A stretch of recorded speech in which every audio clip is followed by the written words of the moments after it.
I'm a pilot stranded in the frozen wasteland by Daniel Carter. My name is Daniel Carter. I'm a commercial pilot with over 2 decades of experience, primarily flying cargo routes across the Northern Hemisphere. My usual territories include Alaska, northern Canada, Siberia, and occasionally parts of Scandinavia. I've flown through blizzards, dodged volcanic ash clouds, and landed in near-zero visibility conditions, but nothing prepared me for what happened on that fateful flight. It was supposed to be a routine run, one of those long, monotonous flights over the Arctic Circle, ferrying supplies and equipment to a small outpost near Barrow, Alaska. The sky was clear when we took off from Edmonton. Weather reports were normal. Nothing indicated that anything unusual lay ahead. But 3 hours into the flight, the air changed. Literally, the temperature dropped rapidly, even for Arctic standards. I remember glancing at the external temp gauge. It had fallen from minus 32 degrees Celsius to minus 51 degrees Celsius in a matter of minutes. Then came the alarms. Ice accumulation. It was forming rapidly on the wings and engine nacelles. We flipped the anti-ice systems to max, but it wasn't enough. The rate of accretion was faster than the system could handle. I'd seen wing icing before. It was dangerous but usually manageable.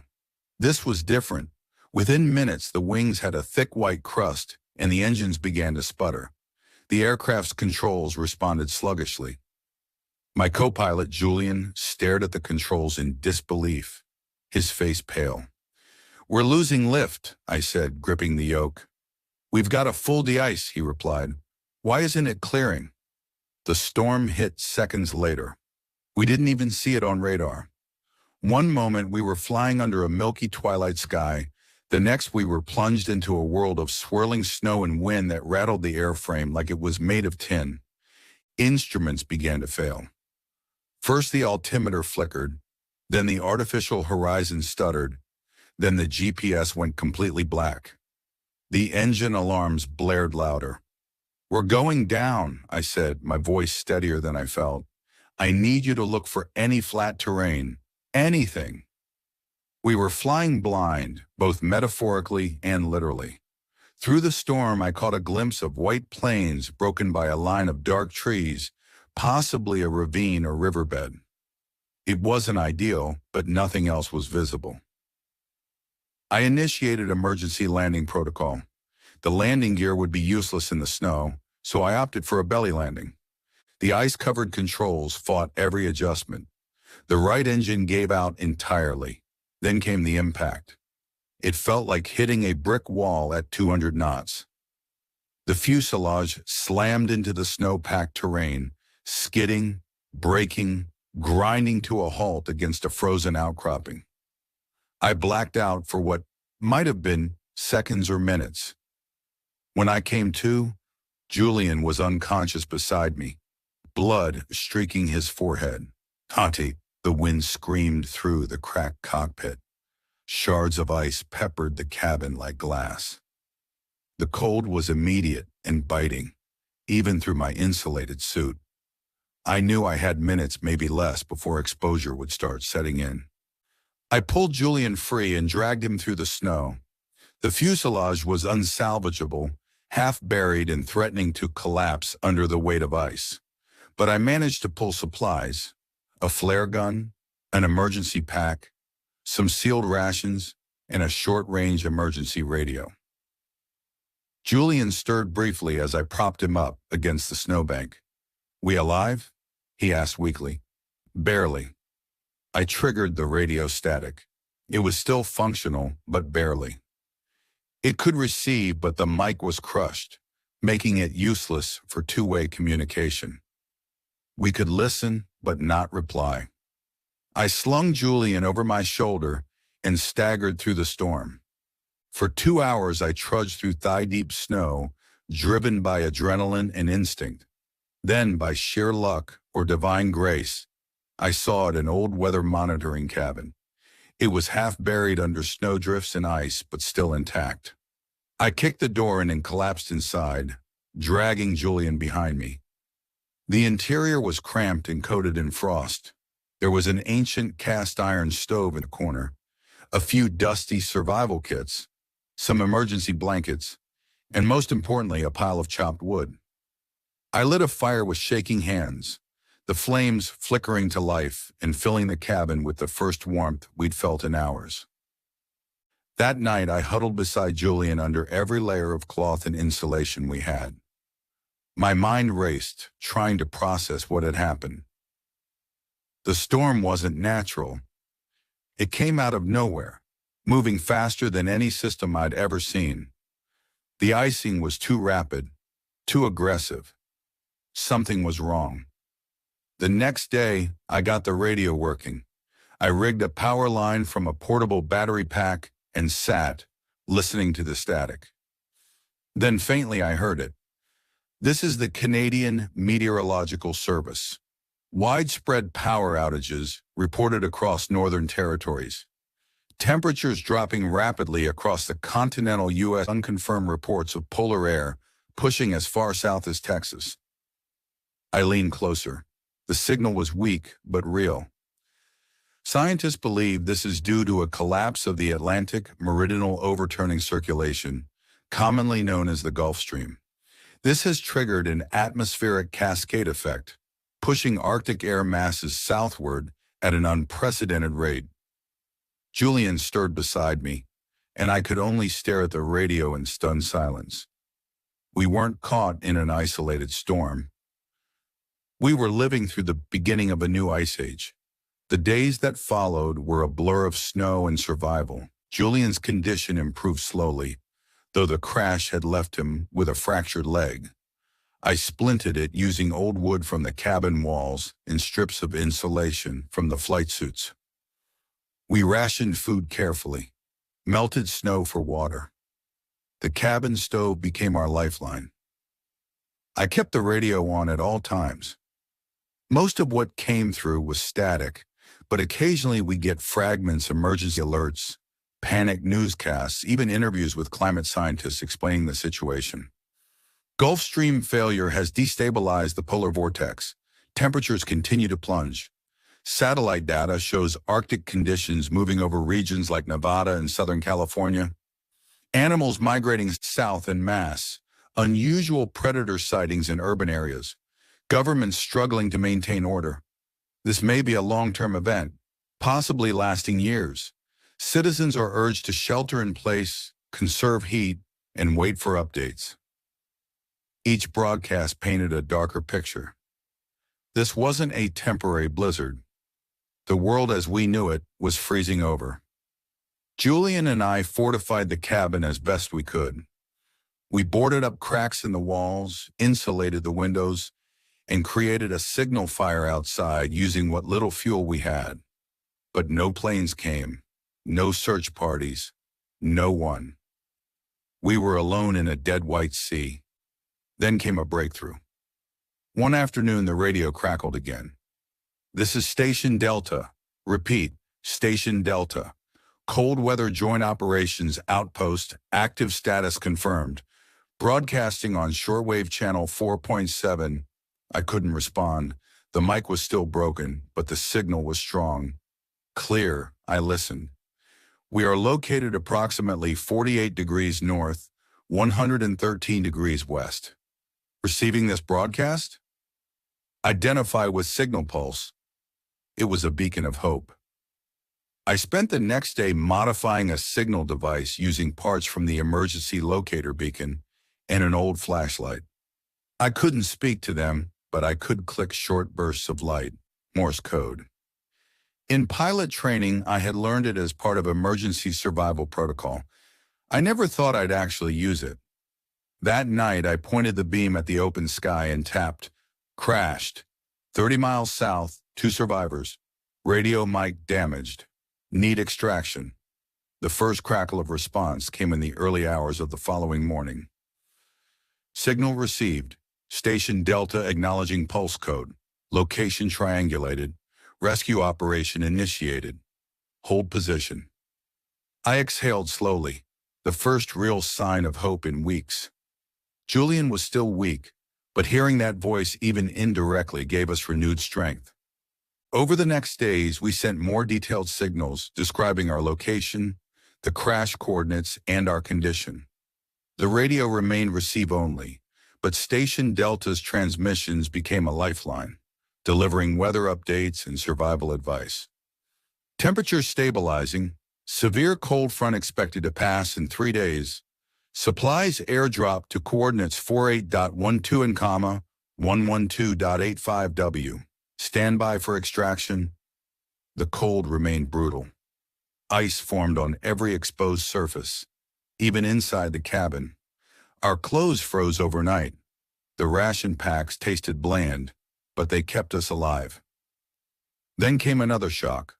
While trekking briefly outside to signal the station with a flashlight, I stumbled upon a carcass half-eaten, but still fresh enough to salvage.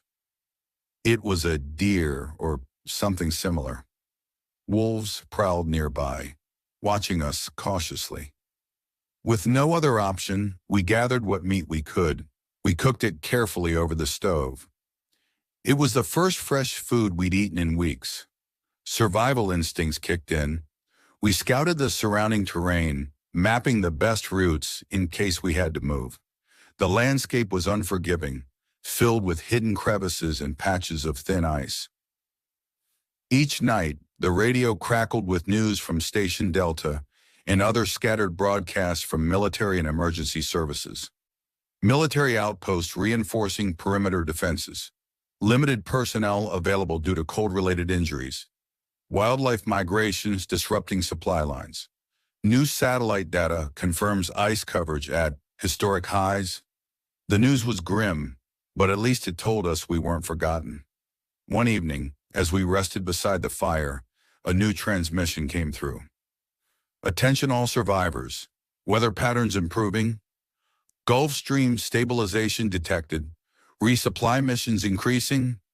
Military helicopter patrols resuming over Sector 12. Our hopes soared. I prepared the flashlight signaling device, sending rapid pulses to confirm our position. Days later, just before dawn, the sound we'd prayed for echoed over the frozen landscape, the distant thrum of helicopter blades.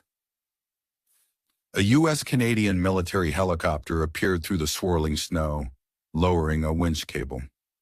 As the crew pulled us aboard, I looked back at the cabin, the frozen wasteland, and the endless white horizon. We were safe for now. At Station Delta, the commanding officer briefed us. "You were heard on the radio weeks ago, but the storm delayed our response. Satellite data showed your plane going down. We've been monitoring survival signals ever since. The situation is improving, the cold front is retreating, and normal weather patterns are returning." He handed me a packet of weather analysis reports and emergency briefings. The collapse of the Gulf Stream had triggered a chain reaction. The polar vortex destabilized. Arctic air masses surged southward, and temperatures plummeted to historic lows. The world was caught in a sudden ice age, the worst in over 10,000 years. But the reports showed a slow reversal in the cycle. The Gulf Stream was stabilizing, the jet stream was shifting back, and warmer air was returning. "Recovery will be slow," the officer warned, "but we're mobilizing to reconnect survivor groups and rebuild infrastructure." I nodded, absorbing the enormity of what we'd endured. In the weeks that followed, I worked alongside the military personnel to coordinate communications with other outposts. We shared survival techniques, weather data, and coordinated supply drops. Julian recovered steadily, though the leg injury left him with a permanent limp. The survivors at Station Delta told stories of those lost and those found families torn apart, communities fractured, but also moments of resilience and hope. We learned that wildlife patterns had shifted dramatically. Wolves and bears moved south, scavenging what little remained. Vegetation was sparse. Survival was a daily battle. Yet, despite the hardships, life persisted. The thaw came gradually. Snow melted, rivers flowed freely, and birds returned to the skies. The sun's warmth was faint but unmistakable. Station Delta became a hub of activity and hope. Plans formed to extend outreach missions, gather survivors, and rebuild communication networks. For the first time since the crash, I dared to imagine a future beyond the ice. But the lessons of the frozen wasteland remained etched in my mind. The Ice Age apocalypse had tested us all, challenging our endurance, our spirit, and our will to survive. It taught me that humanity's strength lies not in technology or power, but in resilience and connection. Now, as the world warms and life returns, I carry those lessons forward. Because in the heart of the frozen wasteland, we found something priceless: hope. The first weeks after our arrival at Station Delta blurred into a whirlwind of activity and adjustment. The stark contrast between the desolate isolation of the frozen wilderness and the controlled bustle of the outpost was overwhelming. Station Delta was more than just a military installation. It was a fragile bastion of hope in a world upended by catastrophe. The compound was built to withstand severe cold, with reinforced walls, heated facilities, and a generator powered by a combination of solar panels and wind turbines. Technology pushed to its limits in this new Ice Age reality. The personnel, a mix of U.S. and Canadian forces, scientists and engineers, had been stationed here for months. Their mission had expanded from training to survival and rescue operations as the weather worsened. Now, as conditions slowly improved, their focus was on re-establishing contact with other survivor groups and rebuilding communication networks across the frozen continent. Clara, the station's communications officer, took me under her wing. She was a sharp, no-nonsense woman with a deep understanding of radio technology. Together we began repairing and upgrading the radio arrays, integrating what was left from my plane's equipment. We worked long hours poring over signal maps and coordinating with remote stations through intermittent bursts of clear transmission. The radio had become our lifeline, a thread connecting isolated pockets of humanity in the vast icy expanse. One of the most significant breakthroughs came when we successfully decoded a series of emergency broadcasts from a research station farther south. Their situation was dire: limited supplies, dwindling personnel, but their hope was still alive. The coordination between Station Delta and these scattered groups felt like the first stitch in a vast tapestry of recovery. Meanwhile, Julian and I settled into a routine that balanced survival with purpose.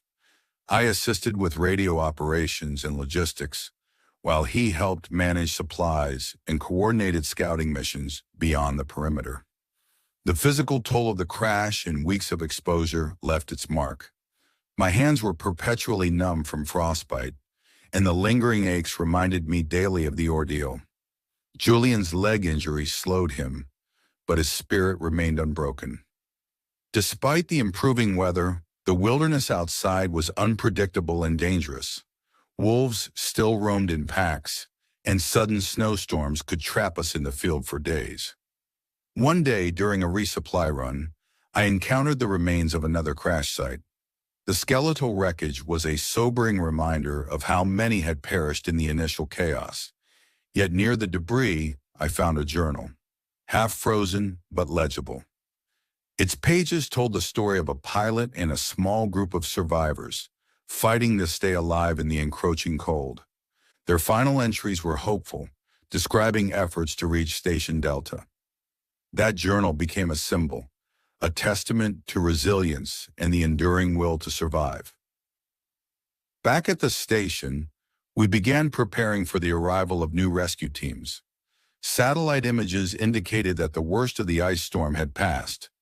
The Gulf Stream's partial recovery was shifting climate patterns back toward a more familiar state. Scientists on site explained the mechanics in cautious detail. The collapse of the Gulf Stream had disrupted the heat distribution across the Atlantic, plunging the northern hemisphere into a sudden deep freeze. Arctic air masses pushed south, overwhelming weather systems, and causing unprecedented snowfall and cold spells.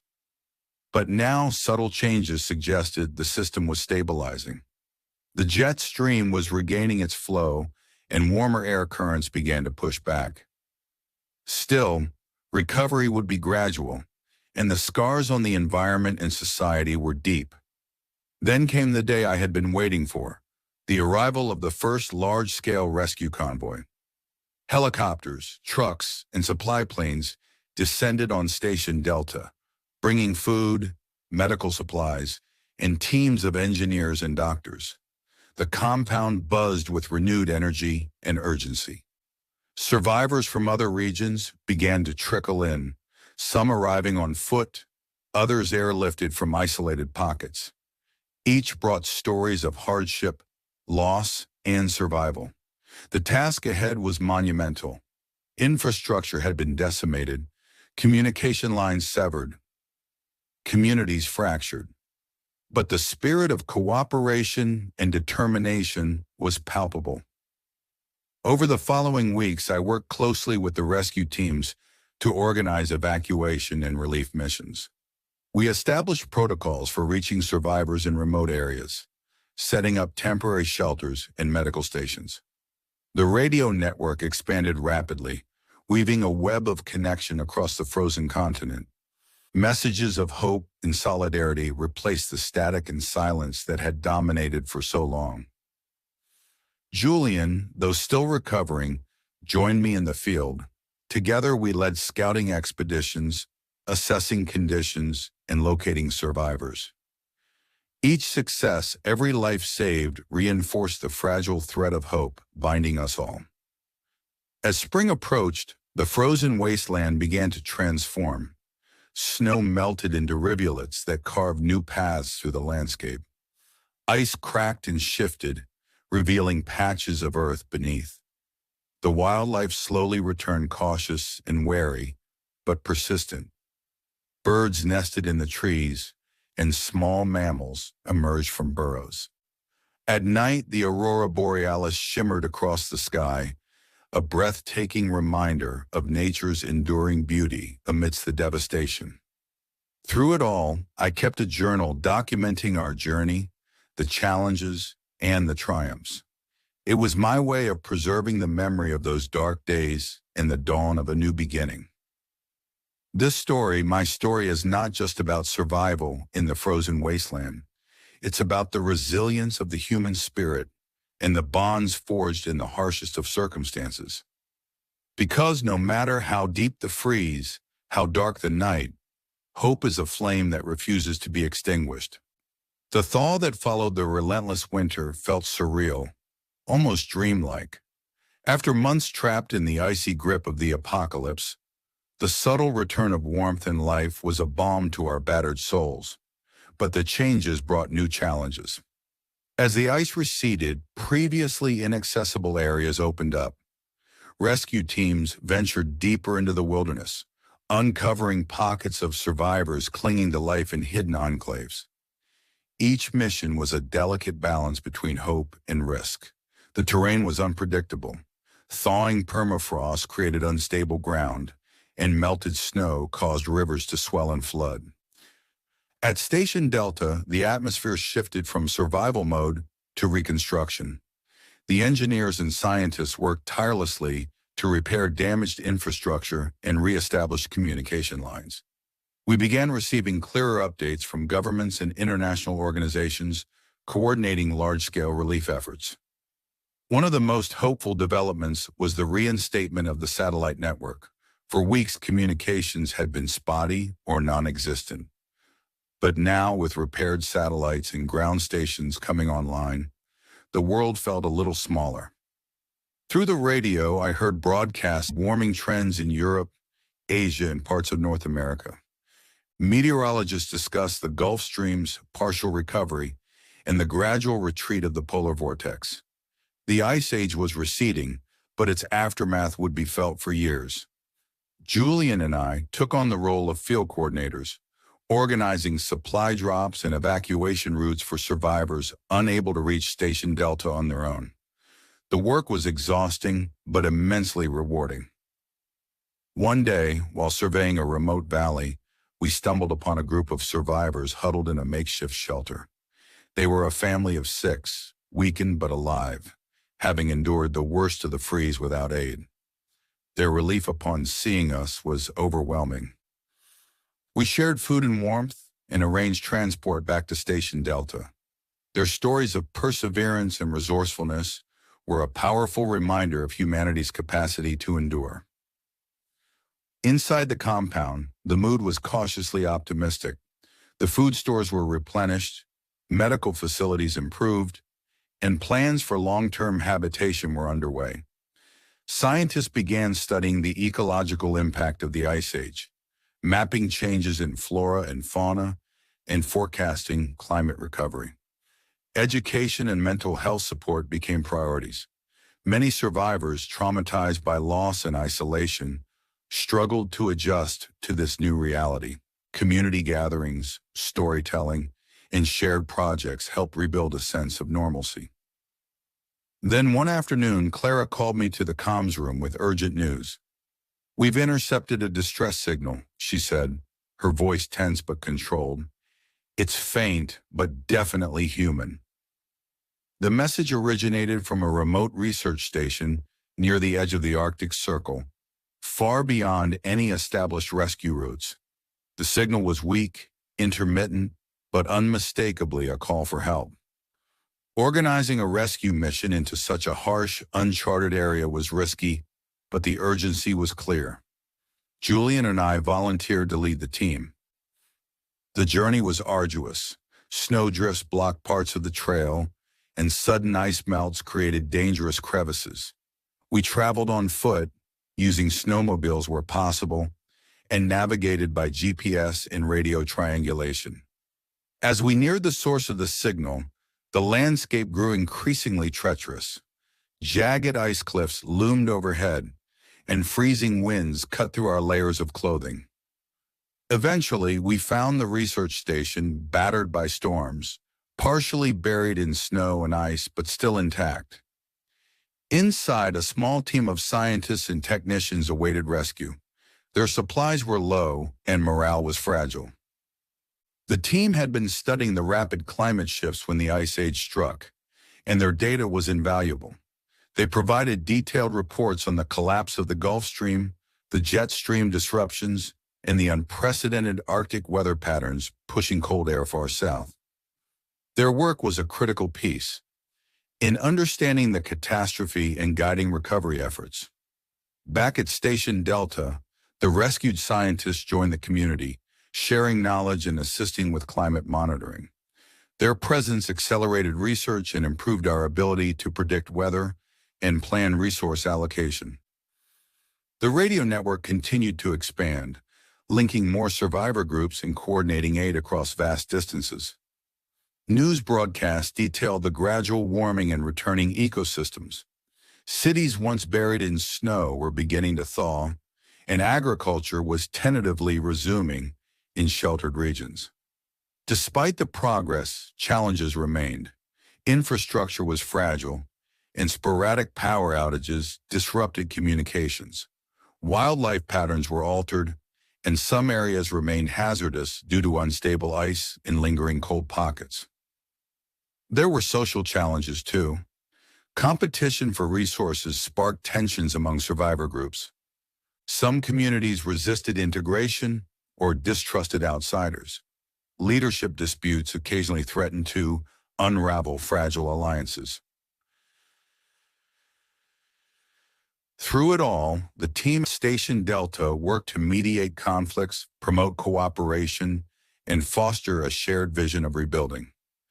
In quieter moments, I reflected on the journey that had brought me here, from the crash in the frozen wasteland to the heart of a burgeoning recovery effort.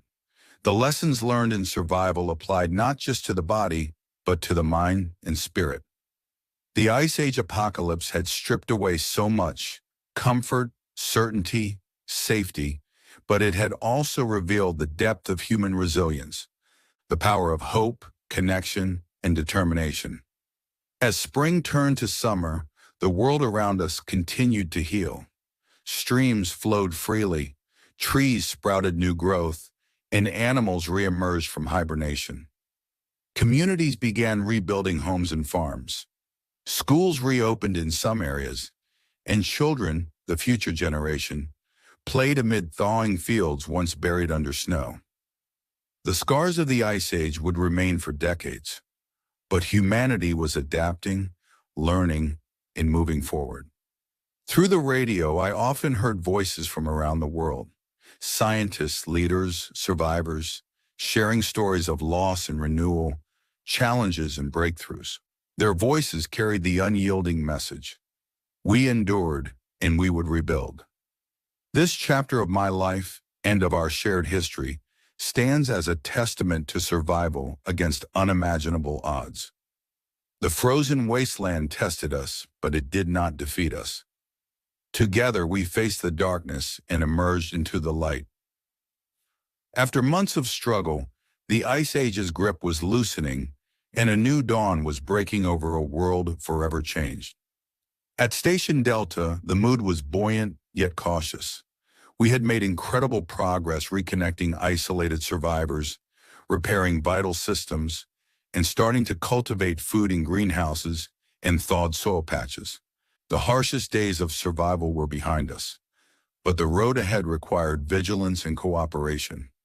One morning, the radio crackled to life with an official broadcast from an international coalition of governments and relief agencies. They announced coordinated efforts to rebuild transportation networks, restore power grids, and provide medical and psychological care for affected populations. The message emphasized the importance of unity and resilience, and the vital role survivor communities like ours played in shaping the future. It was a call to action and a sign that the world was healing. Over the following weeks, new teams arrived at Station Delta, bringing supplies, technology, and expertise. Engineers introduced renewable energy solutions tailored to the evolving climate. Scientists studied soil restoration and reforestation techniques. Educators organized classes for adults and children alike, focusing on survival skills, agriculture, and community governance. Together, we embraced the challenge of adapting to a world transformed by climate catastrophe, but not destroyed. I often thought back to the moment of the crash, the sudden storm, the biting cold, the shattering impact, and the long, harrowing days that followed. Those memories fueled a deep gratitude for every sunrise and every small victory. My partnership with Eric, the resilience of the survivors we met, and the unwavering determination of those at Station Delta embodied the spirit that had carried us through. But the story was far from over. Climate scientists warned that while the immediate ice age was retreating, the planet's climate system remained fragile. Extreme weather events, shifting ecosystems, and resource scarcity would persist for years. We would have to learn new ways of living, more sustainable, more connected, more mindful of the fragile balance of nature. One evening, as the sun dipped below the horizon in a wash of pink and gold, I stood outside the compound, watching the stars emerge in the clear sky. The cold was no longer a constant threat, but a reminder of what we had endured. Around me, the community buzzed with activity, children laughing, engineers planning, farmers tending greenhouses. Life was returning. In the end, this was a story not just of survival, but of hope. The frozen wasteland tested our limits, stripped away everything familiar, and forced us to confront the raw forces of nature and the depths of human endurance. But we endured, we adapted, we rebuilt. The Ice Age apocalypse was a chapter in history, a testament to both the fragility and strength of our world and ourselves. And as I look toward the future, I know one thing for certain. No matter what challenges lie ahead, the human spirit will continue to rise stronger and wiser from the trials it faces. Because after all this, we survived.